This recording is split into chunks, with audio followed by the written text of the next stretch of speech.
La subtile tentation du soi.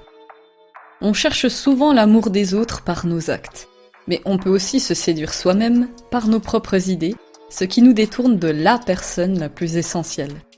Même nos projets, et c'est merveilleux d'en avoir surtout s'ils sont animés d'une bonne attention et que l'idée est intelligente, qu'elle est inspirée de Dieu, peuvent devenir nos idoles, nos dieux. Pourquoi ?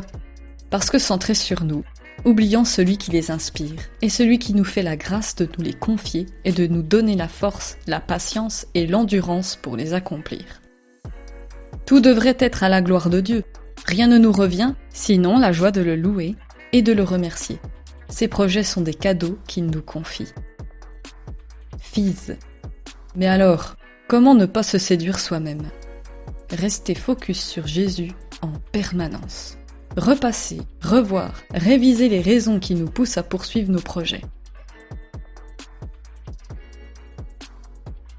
Jésus aussi aurait pu être tenté de chercher sa propre gloire et à en perdre le but principal qui était de mourir pour nous, emportant nos péchés dans sa mort et ressuscitant 3 jours après. Entre parenthèses, il y en a même un qui a essayé de le tenter. Un loser. Heureusement que Jésus n'est pas tombé dans ce piège subtil, la tentation de chercher sa propre gloire.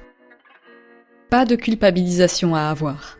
Ça peut arriver au meilleur, mais si dans ton cœur, tu restes sincère et que tu veux toujours chercher à plaire à ton Créateur, alors c'est bon.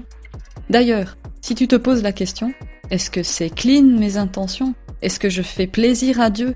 C'est un très bon signe. On est souvent déjà pris au piège quand on ne se pose pas la question. Retrouve l'article complet sur le blog Écrifise, abonne-toi et surtout, retiens les bulles.